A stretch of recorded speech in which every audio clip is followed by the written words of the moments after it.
Atos 1, vamos ler a partir do 9. Nós falaremos sobre o arrebatamento da igreja. Fique com a sua Bíblia aberta. Eu não sei se você acompanha a nossa página no Facebook, é só você mencionar que vai pregar isso, o povo no Facebook fica louco. Aí eles ficam paranoicos. Eu queria estar aí, eu queria não sei o que, eles ficam fora de si, eles entram em transe. Pastor, põe aí o site para a gente assistir. E aí a gente sempre fala, o pessoal começa a acompanhar e depois acompanha a gravação. É tremendo. Atos capítulo 1, versículo 9 diz assim: tendo dito essas palavras, foi Jesus elevado às alturas, enquanto eles o viam, até que uma nuvem o encobriu da vista deles. Verso 10. E aconteceu que, estando eles com os olhos fixos no céu, enquanto ele subia, surgiram junto deles 2 homens vestidos de brancos, que lhes comunicaram: homens galileus, por que estáis contemplando as alturas? Esse Jesus que dentre vós foi elevado ao céu, retornará do mesmo modo como viste subir. Você lê um negócio desse, um crente lê um negócio desse, fala, é por isso que eu sou crente.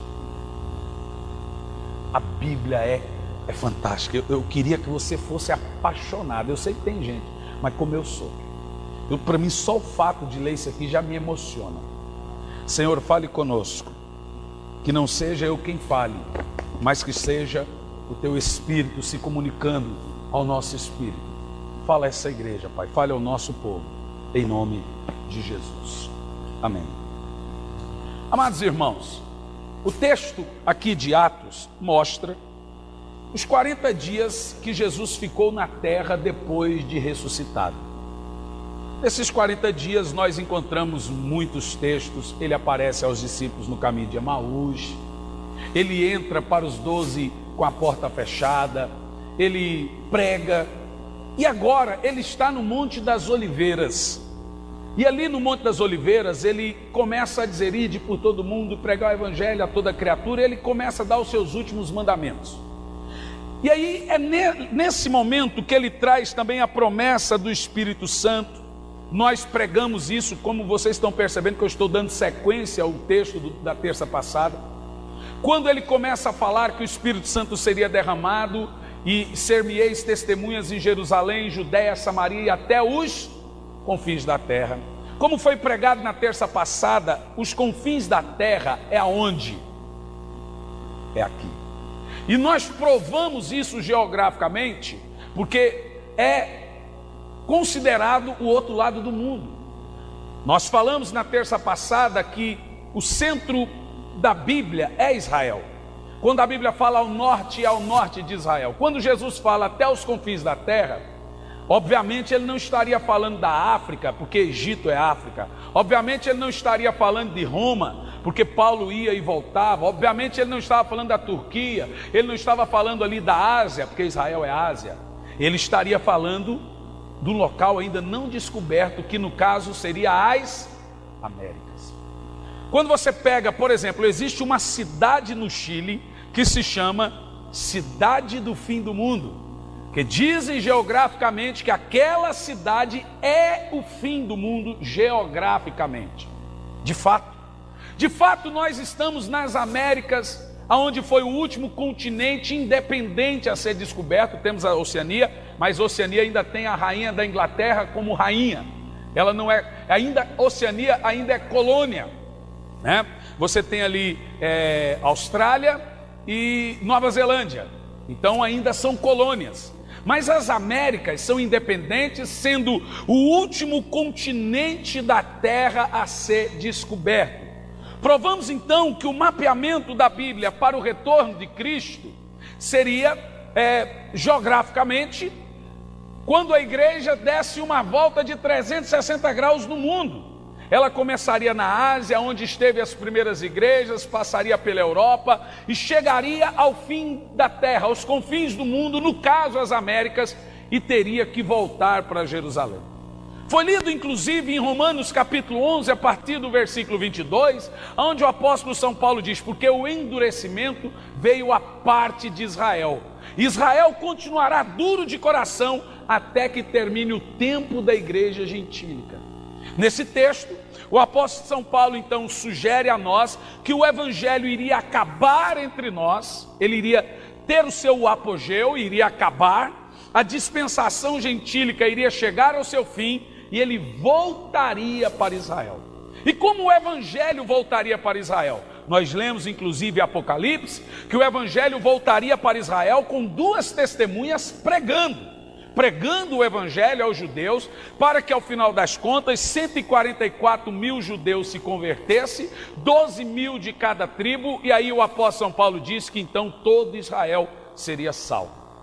Ou seja, restando então nós sabermos que o tempo gentílico, o tempo nosso aqui, estaria chegando no fim. E de fato, nós pregamos na terça passada, e o título da mensagem foi: Jesus voltaria em nosso tempo. E nós mostramos na Bíblia, e eu coloquei isso na internet, e as pessoas estão tendo um avivamento pessoal, provando para os irmãos que Jesus voltaria em nosso tempo. Em um dado momento, o pastor Ferdinando se levantou e disse que o Espírito Santo havia dito a ele que ele não morreria de velho. Ele poderia morrer de qualquer outra coisa, mas não de velho. Eu também acredito nisso. Eu acredito que Jesus volta em nossa geração, em nosso tempo e em nossa época. Agora, se nós estamos muito perto da segunda vinda de Cristo, que é a vinda literal, é isso que lemos aqui, é ele voltar visivelmente, Apocalipse 1:7, Mateus 24, a partir do versículo 30, todo olho verá que ele vem no apogeu, explodindo em glória, ele vem com toda a exaltação, com toda a glória. Quanto mais perto estamos do arrebatamento da igreja. Toda a igreja, de modo geral, crê, não vou dizer todo, que tem uns pequenos hereges que não crê no retorno de Cristo, mas grande parte da igreja, de modo geral, acredita na segunda volta de Jesus. Poucos sabem diferenciar a doutrina do arrebatamento, e é sobre isso que eu quero falar aqui hoje. O porquê que nossa igreja, a Preciosa Graça, crê no arrebatamento da igreja. O porquê que 90% das igrejas do mundo acreditam no arrebatamento da igreja. O arrebatamento é uma doutrina que ensina o seguinte: que antes do retorno literal de Cristo, que ele descendo sobre o Monte das Oliveiras, vindo sobre as nuvens do céu com poder e de grande glória, antes desse evento, a Bíblia diz que o Senhor enviaria seus anjos e recolheria os seus escolhidos dos quatro cantos das extremidades da terra. Aí a Bíblia vai sugerir, nós vamos ver aqui hoje muitos textos, que o arrebatamento é um dia, no abrir e pescar de olhos, é um evento em que milhões de pessoas irão sumir ao redor do mundo, num abrir e fechar de olhos. As pessoas irão sair da terra, elas irão sair desse local, e elas irão para as nuvens. E ali nas nuvens elas se encontrarão os cristãos que estão mortos, diz a Bíblia, eles ressuscitam e vão primeiro, no mesmo horário, no mesmo tempo, a trombeta toca e os cristãos que estão vivos aqui sobem e se encontram com os cristãos que estavam mortos e ressuscitados lá nas nuvens, e ali fazem uma festa. Ali pai vê filho, filho vê pai, e aí eu quero que você me diga, como é que faz a pessoa que casou 3 vezes? Quem que ele vai chamar de marido? Quem que vai chamar de esposa? A coisa é séria, né? É claro que eu disse a você que quando a aliança, você sabe que tem as regras de quebrar a aliança. Quando não se quebra fora dessas regras, como é que faz, pastor Ferdinando? Vocês estão entendendo a seriedade? Porque quando chegar nas nuvens, alguns vão esperar encontrar algumas pessoas e não irão encontrar. Ai, meu pai está no céu. Aí vai chegar lá, vai procurar. Vai ser um momento de muita alegria, mas também vai ser um momento de muita tristeza. Então, esse grupo de pessoas que estarão nas nuvens sobem a encontrar o Senhor que estará nos ares. A doutrina do arrebatamento, ela se firma, ela se sustenta justamente porque ela está na Bíblia. Não é o fato de descrer dessa maneira que está na Bíblia, o fato é de descrer sobre o tempo que isso acontece. Hoje aqui eu quero que você entenda que o arrebatamento da igreja é uma realidade, é uma doutrina real. Veja você que antes, há 2000 e poucos anos atrás, a principal doutrina da Bíblia era a vinda do Messias. Então eles sonhavam com isso, eles esperavam isso, ficaram 4000 anos crendo que o Messias iria vir, e ele veio. Nós estamos só 2000 anos. E agora a principal doutrina da igreja é a segunda vinda do Messias. A primeira vinda profetizada em todo o Velho Testamento, e pasmem, a primeira vinda também profetizada em todo o Velho Testamento, mas o Velho Testamento fala mais da segunda vinda de Cristo do que do nascimento dele. Todos os profetas que falaram do nascimento do Messias, que são chamados de profetas messiânicos, também profetizaram a segunda vinda dele. Esses profetas estavam certos quanto à vinda do Messias, e vai por mim, eles estão mais certos ainda quanto à segunda vinda dele. A Bíblia, ela é perfeita, tudo que ela disse está acontecendo. Não vou entrar no mérito da questão, porque isso foi falado na terça passada. Nós provamos para os irmãos na Bíblia que Jesus não teria como voltar 100 anos atrás, e não tem como voltar 50, 100 anos na frente. Provamos para vocês na Bíblia que Jesus só pode voltar em nosso tempo. Por isso que foi um culto memorável, emocionante, de muita unção e derramar do Espírito Santo. Hoje, eu quero trilhar aqui um caminho sobre duas óticas. Primeira ótica, provar os irmãos porque nós cremos no arrebatamento pré-tribulacional. Primeiro, porque cremos no arrebatamento. Segundo, porque nossa igreja defende que Jesus vai arrebatar o povo antes de sofrimentos. Porque nós cremos que o arrebatamento é a qualquer momento, é a qualquer hora, é no abrir e piscar de olhos, é ao ressoar a última trombeta. É assim como o relâmpago sai do Oriente e se mostra no Ocidente. Por que nós cremos nisso? E a segunda trilha que nós vamos trilhar aqui é porque eu creio que depois do arrebatamento da igreja, essa é complexa, mas você vai ficar aí. Porque eu creio que depois do arrebatamento da igreja, os que ficaram não sobem mais. Ou seja, resumindo, não tem uma segunda oportunidade para quem fica, para os que ficaram. A oportunidade volta para os judeus, como nós lemos terça passada. Para a igreja gentílica, a Bíblia vai dizer, e nós vamos ler isso aqui: a porta da graça se fecha, o evangelho fecha a boca. A chance para você não é duas, a chance para você são milhares. Você tem muitas chances enquanto a igreja está aqui. Você não consegue ser crente 30 anos com o Espírito Santo, você vai conseguir ser 7 anos sem ele? Esse é um questionamento interessante. Então nós vamos trilhar por esses dois caminhos. Inclusive, eu nem vou usar um sermão sintetizado aqui, porque para não tentar ser muito técnico no tema, eu quero ser menos técnico possível, mais entendido possível, porque quanto menos técnico, mais simples você fala. Então por que nós cremos no arrebatamento da igreja? Está registrado, vamos lá, em Tessalonicenses, 1 de Paulo aos Tessalonicenses.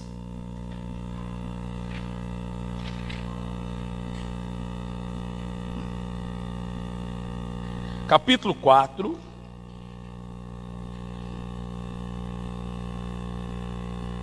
No verso 16.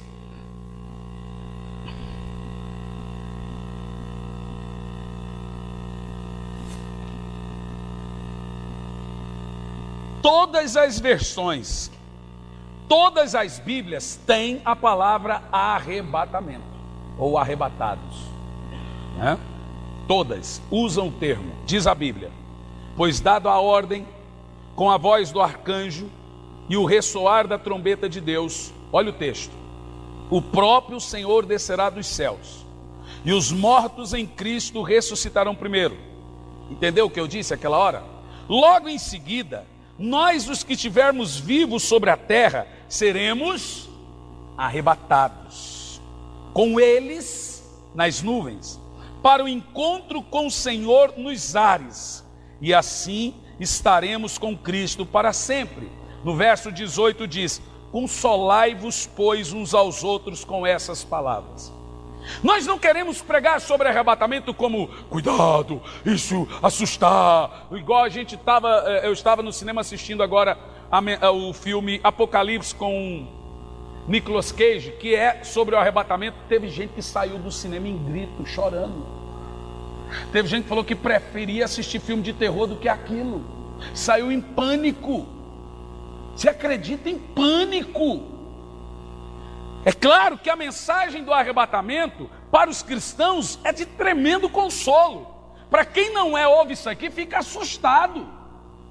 Mas a minha ideia não é assustar você, a minha ideia é que você veja isso como uma suprema, uma majestosa esperança.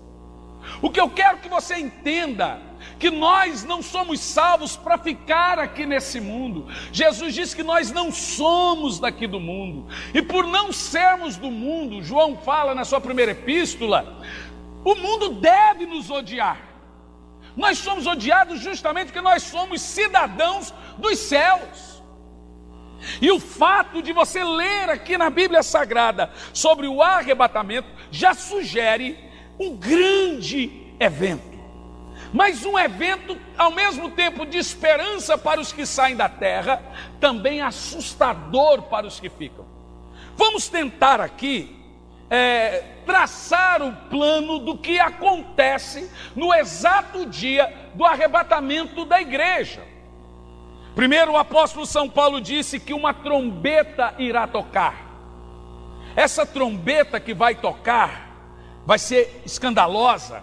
Você vai estar no seu trabalho, você vai estar seguindo a sua vida normalmente, vai estar em casa, vai estar de férias, vai estar na praia, porque crente vai para a praia e vai ser arrebatado na praia. Se não estiver fazendo besteira, vai. Crente vai ser arrebatado de sunga, de biquíni, aonde tiver. Se não estiver pecando, vai ser arrebatado de férias, sem férias, porque tirar férias e ir para a praia não é pecado. Pecado é desviar na praia. Não é, irmão. Eu fico feliz quando eu vejo vocês lá na praia. Eu quero que vocês descansem mesmo, tá? E quando eu for também, você não vai falar. Apesar que a gente nunca vai, né, pastor Samuel? Nunca vamos. Mas ano passado a Chile, que Deus usou a Chile para conseguir uma casa, a gente foi por 3 dias lá, né? Acho que Deus vai usar a Chile esse ano de novo, não vai? Ou outra pessoa. É por isso que pastor não compra casa na praia. Deus dá para você, a gente usa e não paga nada.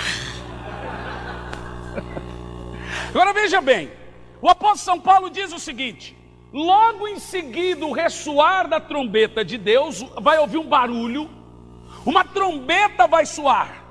Eu não vou tentar imitar o barulho dessa trombeta, mas logo o ressoar da trombeta de Deus, os que estão mortos, os cristãos que estão mortos, a alma volta para o corpo, junto com o espírito, e vai ter num passe de piscar de olhos, junto, ao mesmo tempo, uma glorificação. O apóstolo São Paulo fala sobre a glorificação na sua carta aos Coríntios, onde ele fala que num piscar de olhos nós seremos transformados. Aí fala primeiro, daquele que está no túmulo, ele vai criar vida, as células vão recriar, o coração vai voltar a bater. Imagina a pele voltando e a pessoa saindo do túmulo completamente transformada. Então, em primeiro lugar, uma multidão de cristãos salvos, porém que estavam mortos no corpo, mas salvos na glória, eles voltam com as suas almas para o corpo, alma e espírito, e são glorificados, e aí ficam nas nuvens. Aí Paulo diz assim: logo em seguida essa ressurreição dos mortos, Os que estiverem vivos na terra, na ocasião do ressoar da trombeta de Deus, sobem. Mas também os vivos serão transformados. Isso chama glorificação. Então, o gordo vira magro, o magro vira gordo. Porque nós vamos ter a imagem de varão perfeito. O careca vai aparecer cabelo. Viu, irmãos? Né? O cabelo branquinho vai ficar... Não precisa pintar. Né, pastor Ferdinando? Todo mundo vai ter a idade de varão perfeito, altura perfeita, idade perfeita, jeito perfeito, diabetes vai sair, artrite, artrose, tudo que é doença. Ninguém vai chegar nas nuvens logo na ocasião do arrebatamento com qualquer problema físico ou problema de saúde. Vai ter cristãos em cadeira de roda, que a medula vai ser curada na hora, tetraplégico, paraplégico, filhos de crentes com problemas mentais, que estão ali vegetando, vão na hora retomar a memória, cristãos em hospitais em coma, na hora vai ser um arrebatamento, vai ser gente sumindo em hospitais, gente sumindo em carro, gente pilotando avião, vai ser uma coisa sobrenatural. Para nós é maravilhoso. Agora imagina quem está na terra nesse dia que não subir. Aviões caindo, acidentes automobilísticos. Imagina você os aeroportos. Você sabe que até hoje não encontraram o avião da Malásia, né? Que sumiu o ano passado com 320 pessoas. As famílias estão desesperadas, aquele avião não deixou nem rastro, nem vestígio. Imagina, você via recentemente que aquele sumiço daquele avião lá da Malásia, as pessoas nos aeroportos com placas, queremos nossos filhos, queremos nossos pais, queremos nossas esposas, queremos nossos maridos. Imagina você na ocasião desse evento que o apóstolo São Paulo está falando, preste atenção. É fato que o relato que eu estou fazendo a você é justamente o dado que eu estou lendo aqui. Isso é fato. Pessoas vão sumir. Imagina os países em que o evangelho é fervoroso, por exemplo, igual a Coreia do Sul, o caos. Existe na Coreia do Sul uma igreja de 1 milhão de membros. Os ônibus lá para igreja tal. Existe uma montanha na Coreia do Sul que tem a montanha da oração, que é a igreja de Dae Young Cho. Você vai lá, as pessoas fazem agenda para orar. A montanha é cheia de casinhas que você só entra de joelho. Lá eles entram dentro daquelas montanhas e ficam 40 dias orando. Aí tem que ir lá o camarada, o que cuida da montanha, bater lá e falar, irmão, você tem que sair daí, senão você vai morrer e vai dar problema para nós.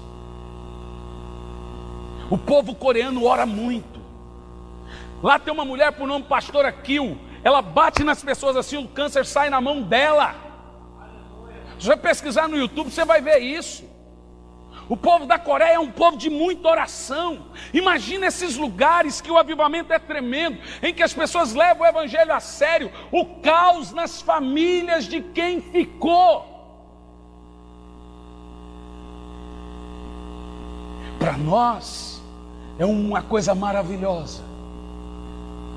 Eu detalhei a situação de quem fica. Agora vamos detalhar a situação de quem sobe. Você está aqui na terra e de repente a trombeta soa e você começa a voar. E enquanto você voa, você começa a perceber as mudanças no seu corpo. Você começa a perceber que você está maior ou mais gordo ou mais magro. Você já passa a mão, já começa a perceber que você tem cabelo. Se usava óculos, você já vê que os olhos estão... Se era surdo, já começa a ouvir. E de repente você olha, irmão, eu não estou falando de um mito, não estou falando de um filme de Hollywood, eu estou falando das pessoas que subirão com Cristo no soar da trombeta de Deus, no arrebatamento. E de repente você está nas nuvens, e aquele parente que você amava tanto, a esposa, o filho, alguém, agora você pode revê-lo, você pode se alegrar, você pode fazer festa, ou pode também ficar triste. Mas no mesmo momento que você ficar triste, o Senhor passa a mão nos seus olhos e enxuga a lágrima, e você não se lembra mais daquela tristeza, será uma mera lembrança, sem sofrimento. E agora, com aquela multidão de salvos no céu, e os anjos ali que recolheram esses santos da terra, porque os anjos que vão buscar, esses anjos que buscaram, você vê aquele vivo, todos vestidos de brancos, agora eles vão entrar no céu. Aqui está a imagem, Apocalipse 19, no versículo 1. Jesus agora está na porta do céu, esperando essa multidão de gente que cumpriu a sua etapa como cristão, que foi fervoroso. Esse cristão que nunca tolerou Deus, mas levou o evangelho a sério, sempre fez aquilo que tem que fazer. Venceu, foi tentado sim, pecou sim, mas resistiu até o fim, e ele recebeu agora a coroa da vida. Apocalipse 19 primeiro fala do relato dessa multidão de gente chegando no céu. Havendo passado esses acontecimentos, ouvi no céu uma voz grande, na minha Bíblia está, uma voz grave que anunciava: aleluia, a salvação, a glória e o poder pertence ao nosso Deus, porquanto verdadeiros e justos são os seus juízos, e ele condenou a grande prostituta que corrompia a terra com a sua sedução. Das mãos dela vingou o sangue dos servos. E mais uma vez a multidão reunida exclamou: aleluia, aleluia, aleluia, aleluia, salvação pertence ao nosso Deus. No versículo 7 diz assim, no versículo 6, então ouvi algo semelhante ao som de uma grande multidão, com estrondo de muitas águas e poderosos trovões que bradavam: aleluia, porquanto o Senhor nosso Deus, o Todo-Poderoso, já reina. No versículo 7, alegremo-nos e exultemos e demos a glória a Ele, porque chegou a hora das bodas do Cordeiro. O texto que está dizendo aqui é: se alegra, fica feliz, porque chegou a hora da igreja se casar com o noivo, chegou a hora da igreja se tornar um com o seu Senhor, chegou a hora que a igreja esperava, chegou a hora que a igreja ansiava.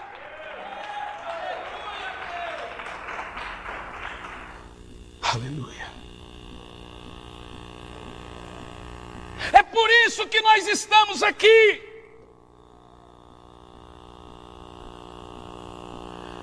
É por isso que nós batizamos pessoas. É por isso que uma igreja se mantém aberta. É por isso que o cristão resiste e persevera nas lutas, nas tentações, nas decepções com os irmãos, com os parentes e com pastores. Ele persevera na fé do cristão, na fé da Bíblia Sagrada. É por isso que nós não podemos desanimar, porque quando você chegar nesse dia, vai passar na sua cabeça um filme, e você vai dizer: valeu a pena. Poxa, cada dia lá na terra, vai passar na sua cabeça o dia do seu batismo, vai passar na sua cabeça cada perseguição, todo momento que o diabo veio e te disse: abandona a igreja, todo momento que o diabo veio e disse: sai daí, todo momento que o diabo veio e disse, você vai dizer: eu perseverei, eu estive firme, eu não deixei de congregar como foi o costume de muita gente, eu continuei adorando o Senhor, não por peso ou por jugo, eu continuei firme na fé e valeu a pena. Jesus está ali, eu posso ali dar um beijo nele, está ali o apóstolo Paulo, está ali o apóstolo Pedro. Hoje chegou o meu dia de ser parte da família de Deus aqui na glória. Esse é a fé da igreja. Nós ficamos felizes por Jesus dar um carro, a gente fica feliz, mesmo porque andar de carro é melhor que andar a pé. Mas a grande alegria da igreja está nesse evento. Isso aqui não é filme, não é ficção, isso aqui é realidade. É a grande realidade. O arrebatamento da igreja é realidade, porque a Bíblia fala de arrebatamento. Ele vai acontecer. É fato que ele vai acontecer. E por quê? nós cremos que o arrebatamento é pré-tribulacional. Pega a sua Bíblia. Segunda de Paulo aos Tessalonicenses.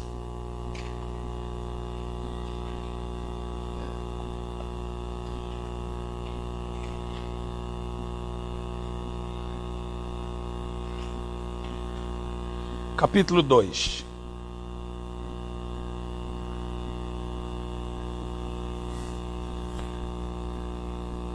Preste atenção no que eu vou te dizer.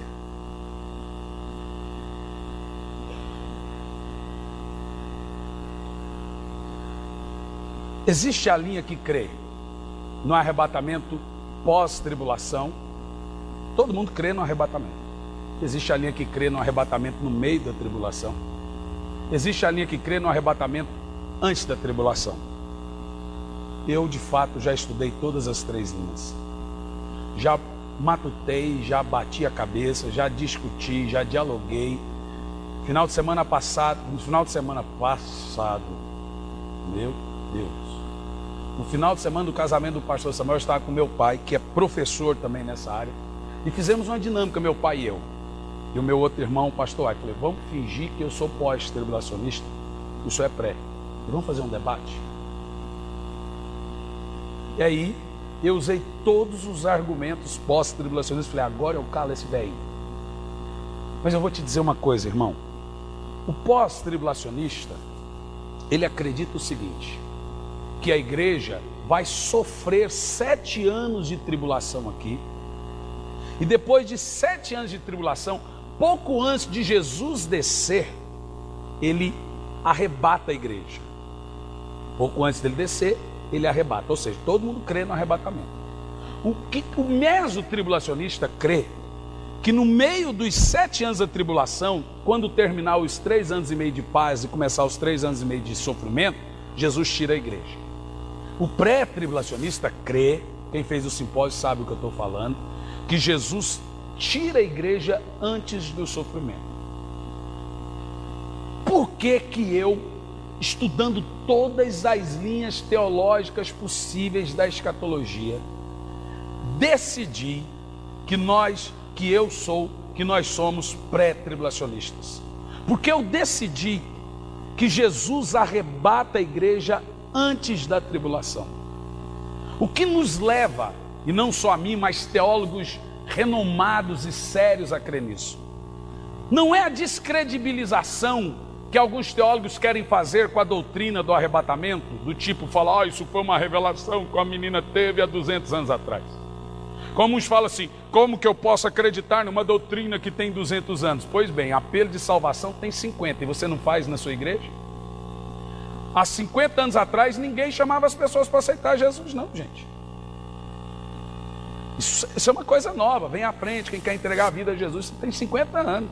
As pessoas deixavam a pessoa vir na igreja, a pessoa ia crescendo, depois ia fazendo discipulado e ia batizando a pessoa. Mas ninguém vinha na frente. Alguém fala assim, isso é coisa nova, igual meu pai vem com aquelas desculpas à igreja, o camarada fala para mim assim, onde é que está na Bíblia isso? Eu falei, onde é que está na Bíblia guitarra? Sua igreja não tem guitarra não, irmão? Ah, rapaz.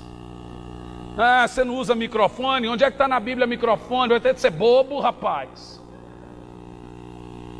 Não, mas não sei o que.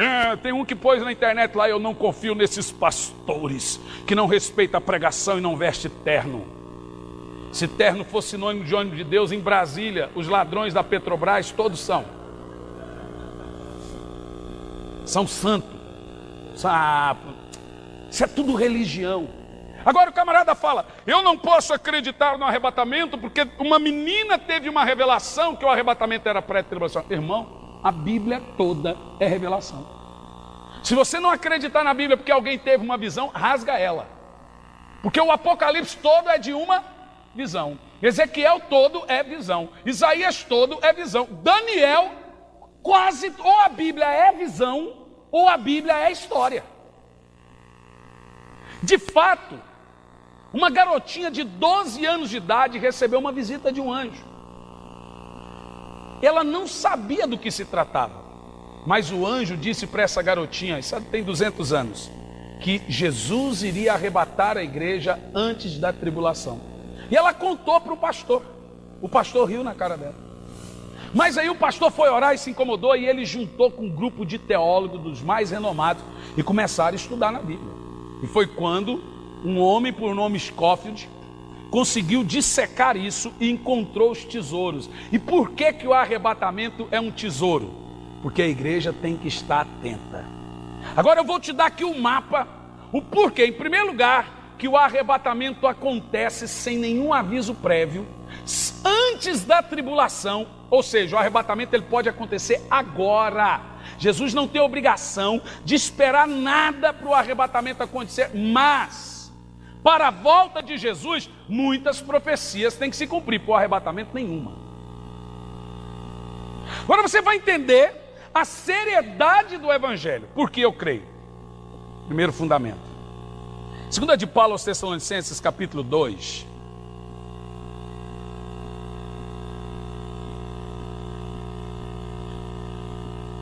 No versículo 7. Olha o que Paulo vai falar aqui. Isso aqui é muito claro.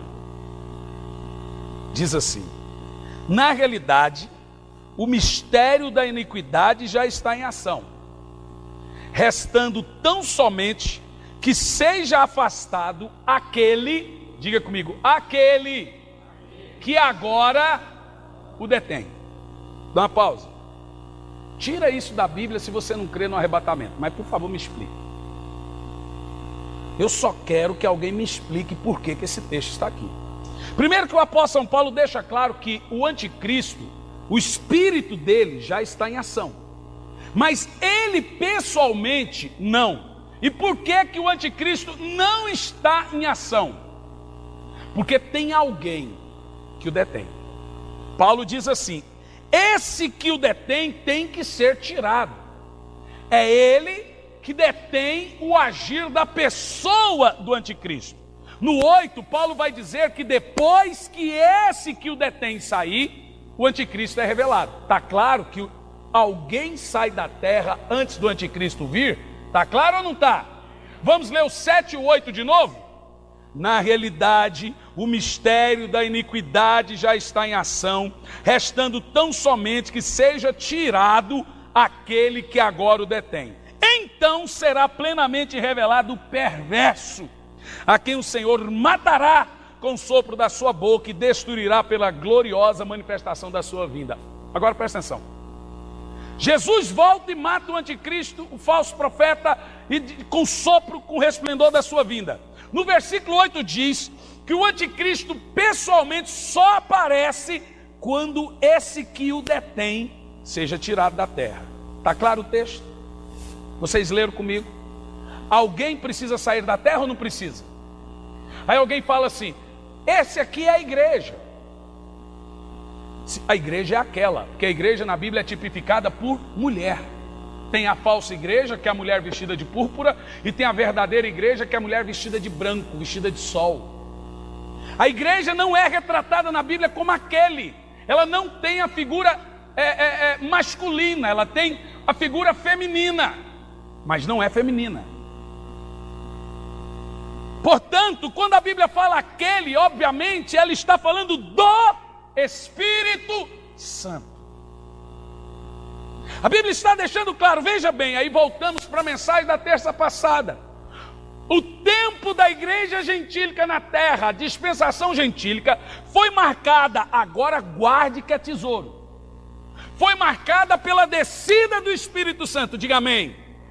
Atos capítulo 1, versículo 6, então recebereis poder ao descer sobre vós o Espírito Santo, e ser-me-eis testemunhas em Jerusalém, Judeia, Samaria e aos confins da terra. Jesus fala, e aos confins da terra, acabou. O Espírito Santo vem para o Evangelho chegar até aos confins da terra. Quando o Evangelho chegasse aos confins da terra, ele voltaria para Israel, como está registrado em Romanos 11, a partir do 22 e 23, Quando o evangelho volta para Israel, o judeu não vai se converter por atuação do Espírito Santo. Ele vai se converter por causa de duas testemunhas. Terminou o tempo dos gentios, o Espírito Santo sai. O Espírito Santo, ele mora nesse prédio. Ele mora numa denominação? Ele mora aonde? Na igreja. Quem é que convence o homem do pecado, da justiça e do juízo? Sem o Espírito Santo tem conversão, gente? Não tem. Agora você entende que a teoria de que algumas pessoas estarão na terra, na tribulação, vão se converter, ela começa a ficar difícil de entender. Porque o Evangelho é o poder de Deus para a salvação de todo aquele que nele crê, e quem dá o poder do Evangelho é o Espírito Santo. É fato que o apóstolo São Paulo diz que o anticristo, ele vem depois que o Espírito Santo sai. Agora, por que o Espírito Santo sai? Pergunta óbvia. Aonde o Espírito Santo mora? Nos crentes. Sem os crentes, ele não tem aonde morar. Quando é que ele sai? Quando os crentes saem. O Espírito Santo é tirado e o anticristo só não é revelado, o mistério, a obra dele já existe, o espírito do anticristo já existe, mas ele só não é revelado porque o Espírito Santo na igreja e a atuação da igreja não deixa. Sem o Espírito Santo e a igreja, versículo 8, então, sem a igreja para impedir a revelação e a manifestação do anticristo, será plenamente revelado o anticristo. Agora me diga, como que você enquadra isso depois da tribulação? Se o anticristo vem no início dela. Você percebeu o que eu estou dizendo? Quem percebeu, diga amém. Esse é um texto poderoso. Eu posso até encontrar muitos, mas para mim, eu sou pré-tribulacionista justamente porque esse texto está na Bíblia. Ele é claríssimo. Um outro fundamento que nós precisamos entender está em Mateus capítulo 25.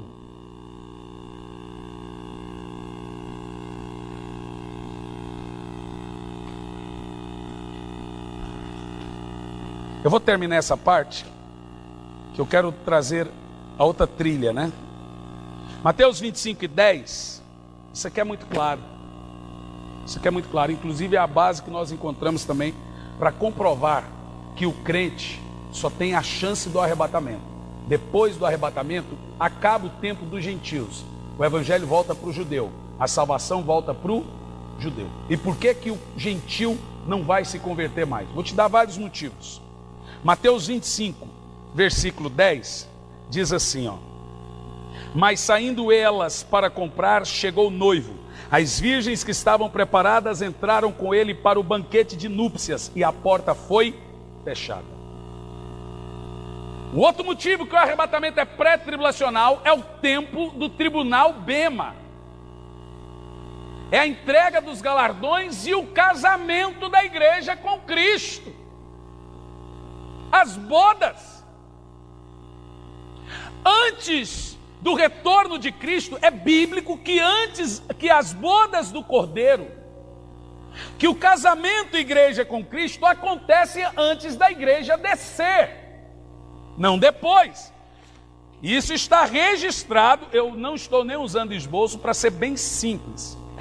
Em Apocalipse capítulo 19, vai nos dizer que antes da igreja descer com Cristo, ela celebra o casamento das bodas. Apocalipse 19, versículo 7. Alegremo-nos, exultemos e damos a glória a Ele, porque chegou a hora das bodas do Cordeiro e a sua noiva ficou pronta. Está claro? Olha que isso é antes da igreja descer. 19:7, 19:11 diz: então olhei e eis que vi os céus abertos, e diante de mim um cavalo branco, cujo cavaleiro se chama Fiel e Verdadeiro, e ele é responsável por julgar e guerrear com justiça. Seus olhos são como chamas de fogo, e a sua cabeça há muitos nomes, e um nome escrito que só ele mesmo conhece, e ele está vestido como um manto salpicado de sangue, e o seu nome é o Verbo de Deus, é Jesus. E os exércitos do céu os seguiam, vestidos de linho fino, alvo e puro, montados em cavalos brancos. Aleluia! Veja, no capítulo 19, versículo 1, o céu se abre e a igreja entra. 19, versículo 11, o céu se abre e a igreja desce. A igreja passa os 3 estágios. Hoje ela é noiva. Na ocasião do arrebatamento ela se torna esposa. Na ocasião da segunda vinda ela se torna um exército para descer na vinda de Cristo para a guerra do Armagedon antes do milênio. Nós precisamos entender isso. E a partir do momento que nós entendemos isso, você começa a entender que o arrebatamento pré-milenista, pré-tribulacionista, faz sentido. Faz sentido. Quem está entendendo? Diga amém. Olha que coisa gloriosa. Alguém pode me dizer aqui: não, mas esses exércitos que estão no céu são anjos. Não são anjos. Porque versículo 14, esses exércitos que estão no céu estão vestidos de quê? Responda para mim. Linho fino, alvo e puro. 19, versículo 8. Para quem vai para as bodas, qual roupa que ganham? E foi-lhes dado que vestisse de linho fino e puro. Aleluia! Esses que descem como exército são os mesmos que se vestem para casar. E agora, a Bíblia diz que quando chegarmos no céu seremos como anjos. Teremos a força deles, vamos voar como eles, os superpoderes que eles têm, seremos idênticos a eles. Então não vai ter mais anjo e humano, vai ter povo de Deus. Um só será o Senhor e um só será o seu nome, e todos nós seremos um só povo e reinaremos com Cristo, a igreja. Glória a Deus!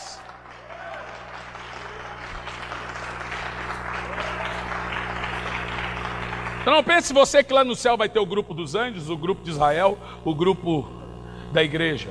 Vai ser um povo só. A Bíblia diz que o véu que nos separa já não separa mais. Judeu, igreja e anjo, é tudo filho de Deus. E por que a igreja desce? Para salvar os judeus. Zacarias. Eu vou continuar a parte da segunda chance na quarta-feira. Nós vamos entrar o ano falando disso. Eu vou terminar essa parte. Quero deixar você com gostinho de quero mais. Tá bom? Vai ter que vir agora. Vai. Zacarias 14.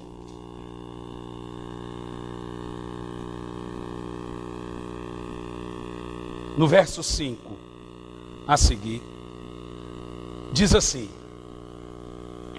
fugireis pelo meu vale entre os montes, porquanto ele se estenderá até Azel, e fugireis do mesmo modo como fugiste diante do terremoto nos dias de Uzias, rei de Judá. Então Yahvé, olha isso, gente, então Yahvé, o meu Elohim, Deus, virá com todos os seus kadoshs, todos os seus santos. Oh, glória a Deus! E naquele dia não se sentirá calor, nem frio, nem geada. Mas será, aqui o relato do dia do retorno de Cristo. Mas será um dia único, um dia de definido, e bem como conhecido de Yahvé, no qual não haverá separação entre dia e noite. Será um crepúsculo, ok, gente? Porquanto mesmo após o pôr do sol e durante o anoitecer, a claridade vai permanecer, porque Jesus vai clarear o mundo todo. Naquele dia, águas puras correrão e fluirão de Jerusalém, metade delas para o mar do Oriente, metade para o mar Morto, e a outra metade para o mar do Ocidente, isto é, o Mediterrâneo. Isto se dará tanto no verão como no inverno. 9. Yahvé será rei de toda a terra naquele dia. Haverá um só Senhor, e o seu nome será um único nome. Então toda a terra ao redor se tornará em planície, desde Geba até Rimon, ao sul de Jerusalém, ela se parece com Arabá. Oh, glória a Deus! Deixa eu te explicar esse relato. Israel estará morrendo, Marli. Russos, iranianos, todas as nações ao norte explodindo Israel. Jesus fala que as mulheres serão estupradas. Israel vai estar pegando fogo. Quando os judeus estiverem sendo varridos do mapa. Oh, irmão, isso é muito poderoso. Aí aparece Jesus em glória. Agora deixa eu te falar uma coisa tremenda, pastor Ferdinando, irmão que gosta disso. Nós estamos esperando o retorno do Messias. O judeu está esperando a vinda do Messias. Só que o relato da vinda do Messias que eles esperam, por isso que eles não creram em Jesus, que eles esperavam ele vir aparecer em glória, acabar com o reino dos inimigos de Israel, assim como o relato da segunda vinda. A primeira vinda do Messias que eles esperam é o relato da segunda vinda de Cristo. Eles creem que o Messias viria, não nascido daquele jeito, humildezinho, pobrezinho, esculhambado. Eles creem que o Messias viria em glória. Mas esse não é o relato da vinda do Messias. Esse é o relato da sua segunda vinda. Quando Israel estiver sumindo do mapa, quase todas as nações da terra varrendo Israel, inclusive Brasil. E nós não seremos mais brasileiros, nós seremos cidadãos dos céus. Nós não somos brasileiros, nós somos cidadãos do céu. Apesar de na nossa identidade estar lá, Campo Largo, Argentina. Campo Largo é fora do... Nós somos cidadãos do céu. Diga amém aí o pessoal da Argentina. Então, nós somos cidadãos do céu. Nesse dia, mulheres mortas, crianças assassinadas, Israel em ruínas, a igreja e anjos, uma multidão incontável. A igreja já foi arrebatada, já teve as bodas, já recebeu seu galardão, já foi premiada pelas suas boas obras. Agora ela está vestida de branco e Jesus vestido de sangue, de vermelho. A igreja montada em cavalos brancos, Jesus num cavalo branco. No meio daquela multidão incontável de branco tem um vestido de vermelho, é o nosso Messias. É o nosso Yeshua HaMashiach. E ele desce, e a igreja junto. E agora o mundo soltando foguete, bomba atômica, estuprando mulheres judias, matando judeus. 144 mil judeus já creem em Jesus. De repente Jesus, Miguel, anjos, eu, você, descemos e Jesus pisa. Calma aí. Jesus pisa. Eu sei que o negócio é empolgante. Eu vou voar. Jesus pisa no Monte das Oliveiras. Esse homem é tão grande que a Bíblia diz que uma parte da sua perna é para o norte e outra para o sul. Ele pisa, e aonde ele pisa, o Monte das Oliveiras se racha pela metade. Quando o Monte das Oliveiras se racha, Jesus olha para os judeus, porque ele não quer só salvar judeu, ele quer vingá-los. Ele fala para os irmãos israelitas: correm para embaixo das minhas pernas. A Bíblia diz: como uma galinha ajunta os seus pintainhos, eu ajuntarei Israel. Olha, eu estou todo arrepiado. E aí nós lá com Jesus, do tamanho dele, estatura do varão perfeito, e aquela multidão corre para embaixo das asas de Jesus. E esse relato é o relato do Mar Vermelho. Você lembra? Quando o Senhor libertou o povo de Israel, ele esperou os hebreus passarem o Mar Vermelho e deixou os egípcios irem até a metade. Quando os egípcios chegaram na metade, o que aconteceu com o mar? Fechou. Ele não queria só tirar Israel do Egito, ele queria destruir o Egito. O Senhor não quer só tirar a igreja e livrar o seu povo da terra, ele quer recomeçar a terra. Essa terra vai pegar fogo e toda obra que nela está, e a terra se queimará, e haverá novos céus e nova terra. Quando os judeus estiverem lá, aí tanque passando embaixo das pernas de Jesus, no meio do Monte das Oliveiras, e o povo atrás com metralhador e dando tiro, e os judeus correndo para o vale dos montes, como Zacarias diz. Quando os judeus estiverem debaixo das asas de Jesus, aquele que ele matou, que eles mataram, crucificaram, ele faz isso aqui, ó. Fecha. Não tem como sair do vale.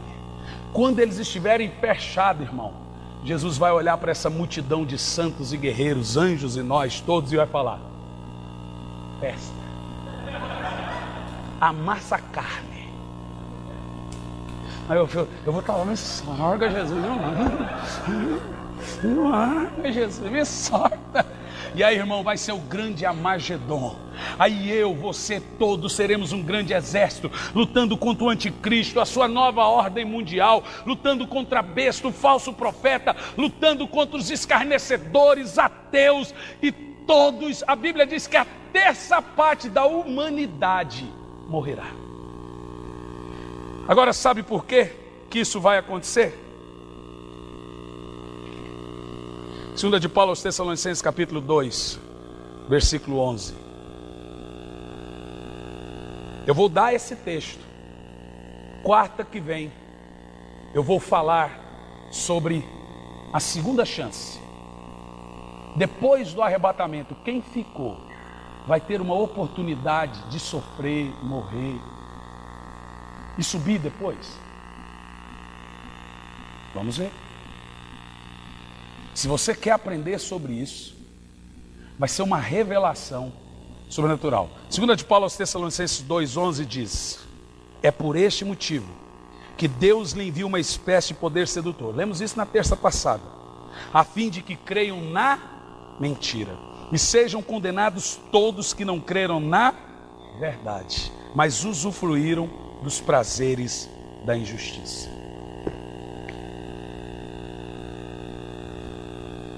Esse é o texto. Eu começo dizendo que Jesus disse o seguinte, o apóstolo Paulo diz: todos que estiverem aqui, ficarem, todos vão acreditar na mentira. Está escrito. O Senhor vai enviar uma operação de engano, que todos que estiverem na terra irão acreditar nela. Está escrito aí.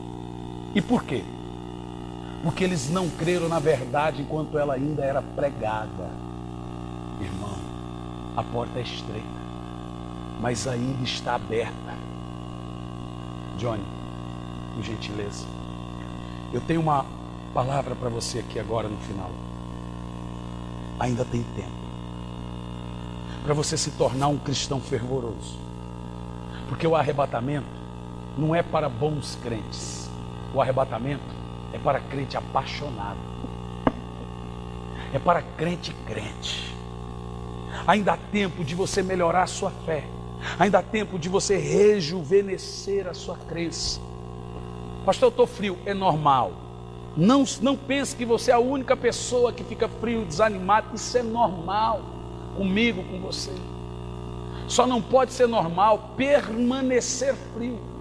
Você tem que dar uma aquecida na sua fé. E sabe por quê, meu irmão? A qualquer hora a trombeta vai soar. E olha, eu posso te dizer uma coisa?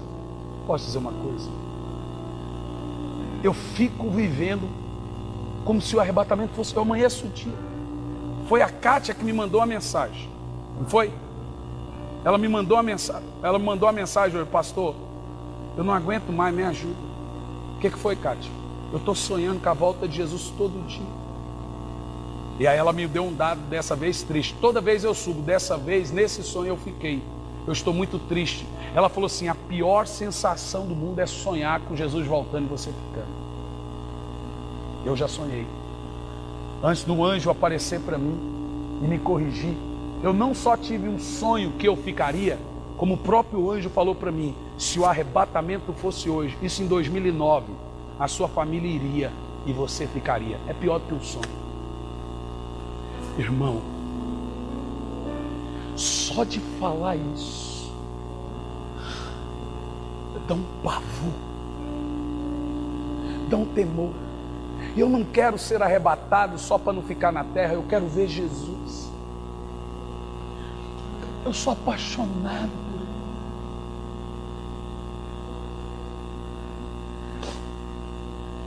O único motivo que eu decidi plantar uma igreja e pregar para o povo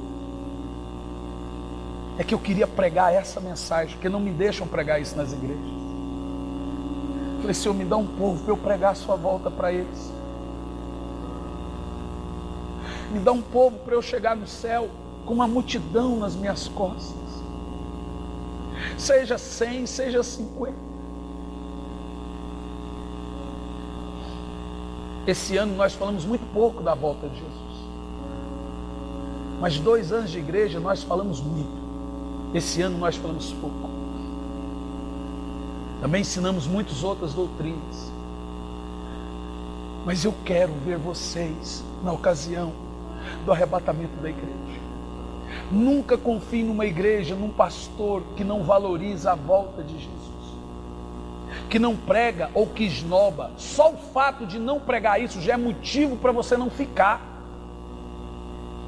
Irmão, você não pode ficar numa igreja que entra ano e sai ano e o pastor fica só, irmão, Jesus está voltando, meu irmão, vigia.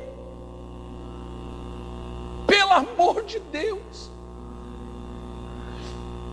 Não que eu estou falando que essa é a única igreja para você ficar, apesar que tem muitas que pregam, mas você tem que ficar garimpando para saber qual que prega. Você há de concordar comigo que pregar a volta de Jesus hoje é um achado.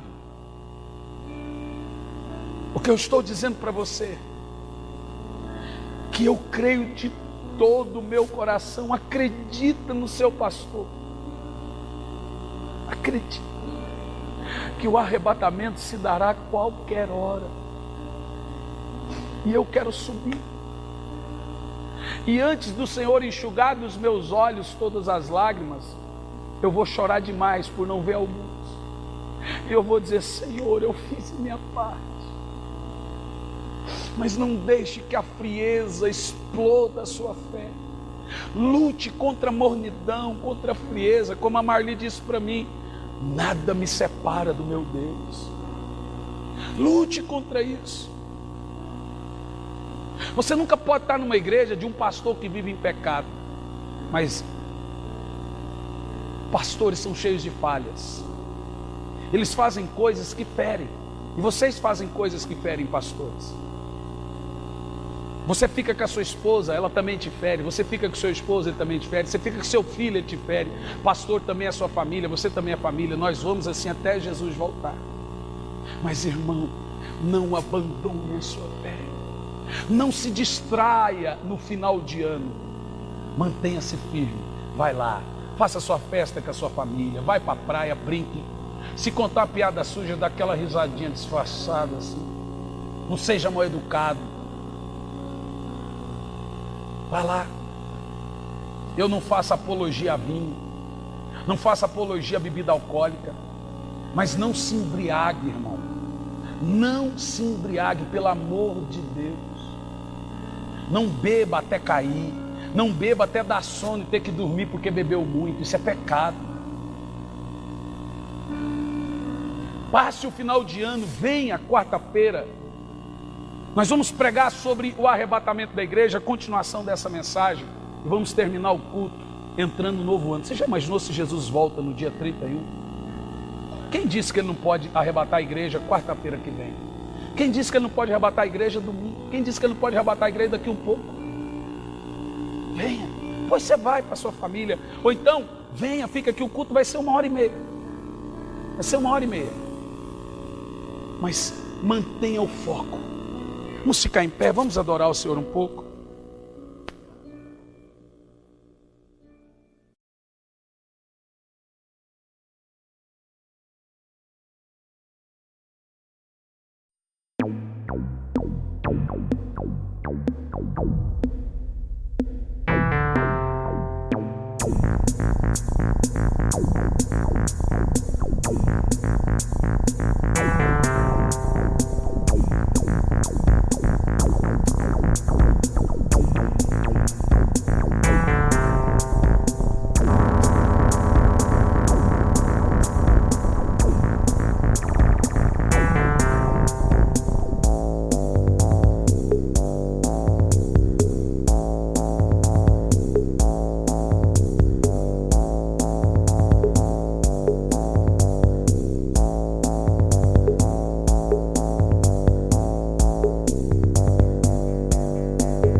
Amém.